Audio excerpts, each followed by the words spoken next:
You want your exhaust manifold as well. Obviously your expansion chamber and all that jazz. A 12mm socket or open-end wrench or maybe both, Phillips screwdriver, and you want your gasket set as well for the exhaust side. So let's get started.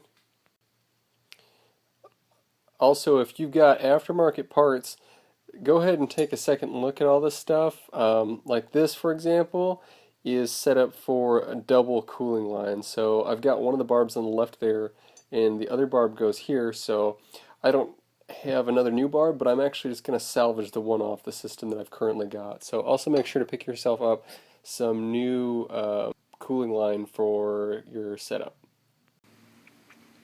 So as you can see, I've already removed my gas tank. Now I will go ahead and I will disconnect this band and remove this section in order to free up the expansion chamber here. And now that that portion of the exhaust has been removed, I just pulled it from there off of this hose first by pushing it that way, and then I disconnected it this end by pulling this way. So this is out. But now that that is disconnected, you can go ahead and start removing all of your hoses from the exhaust. So you can leave the hose attached to the head here if you'd like. So I've got my hose separated from my head, my hose separated from the upper portion of the manifold, the lower portion of the manifold, and my hose I just completely took off the pisser from the side. So now that those three are disconnected, you can go ahead and start loosening up these two nuts and two bolts on the top. And now that the two nuts and two bolts are removed from the top portion of the header, and the two bolts are removed from the support bracket that's holding the expansion pipe, this portion will lift off. Now's a good chance to inspect the inside. It doesn't, I know you can't see it on here, but it actually doesn't look all that bad. And the expansion chamber comes out along with the hose. And there's a bit of residue in there, nothing horrible. Overall, everything looks pretty good. And since we're also installing the aftermarket exhaust header, we'll need to remove all these bolts on the front side as well. So go ahead and get that taken care of. So I've got all the bolts out of the exhaust header, and what I like to do is as I take each one out, I just stick it in the corresponding hole on the aftermarket head. So just like that, it comes out, disconnect that last hose, and you'll have this thing off. And now I'll go ahead and attach this piece to my new block. This is a 550, but if you were swapping out your aftermarket exhaust, it would go on the exact same way your OEM exhaust came off. So here's a quick snap of the gasket on the new jug or cylinder or whatever. If you check out the port and polish video, I had already port matched this cylinder to the aftermarket exhaust manifold. So just keep that in mind. You want to do that. It's also I basically just use the gasket as the template for the two, so they match up quite nicely. Once your new head is on, you're going to go on ahead and make sure that these brass barbs are put on correctly. You want to put some vinyl tape around these and put them back in. Now, as I said, this one has the double cooling line set up, so I'd like to utilize that. So I'm going to steal the old barb off this one, since I've only got one for this, thread it into both, one into either port, so I'll have them. Alright, so I've got my two barbs on there now, and they're put in tight. Now remember, when you're putting these on, don't go Hulk on these. You're threading a much harder metal into a much softer metal, and you could end up stripping it out, and then you'd be out this shiny new head, or exhaust head, so don't do that. You'll notice I've got a few bolts here that are missing still. I'm going to have to go to the hardware store and get some shorter ones, because the aftermarket exhaust, the profile is actually much thinner than the stock one. So after I replace that, I'm going to jump forward, and the engine is going to look significantly different, because this is also a part of my 440-550 swap video. So it'll be getting a new head, new the new pistons, new rings, all that jazz. So it's going to look significantly different when I jump to the next step, which is attaching the initial and final part of the expansion chamber to this. So if you're curious how I did the 550, 450, 550 swap, go ahead and check that video out. Otherwise, just pretend like all this change that's going to happen in the engine didn't actually happen. Everything's exactly the same. Now, depending on your style of header and expansion chamber, you may need to put the expansion chamber on first onto the manifold, or you may even need to pull these bolts out in order to get everything fit in there properly. So that's what I've had it done.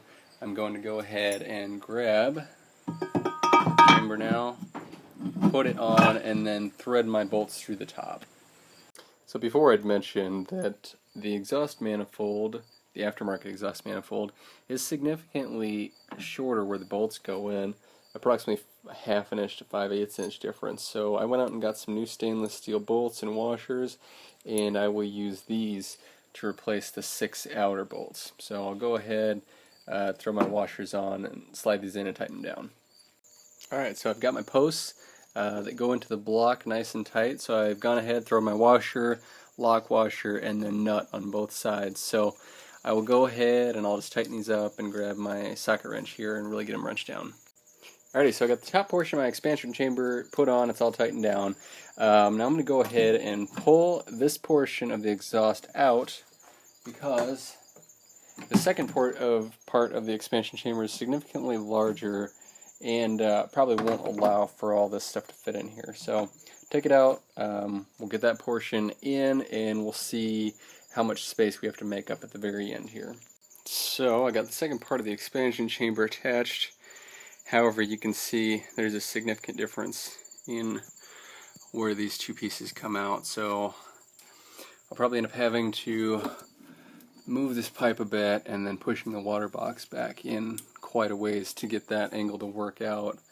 But luckily this is a pretty flexible fitting, so I'll get my piece of exhaust tubing between these two, get this tightened down, and then I'll tighten this end over here. Alright, well that took a bit more work than I expected to get this to fit.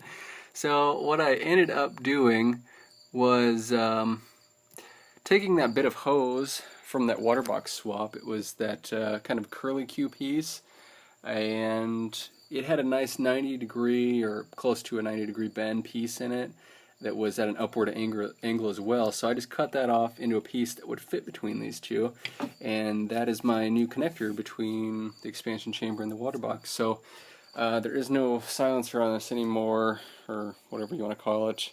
So this thing is going to be really loud, I'm assuming. So anyways, now I will go ahead and get all my water lines hooked up the way they're supposed to go. So now I need to put my water lines back in, and the previous piece that went from here to here will still work.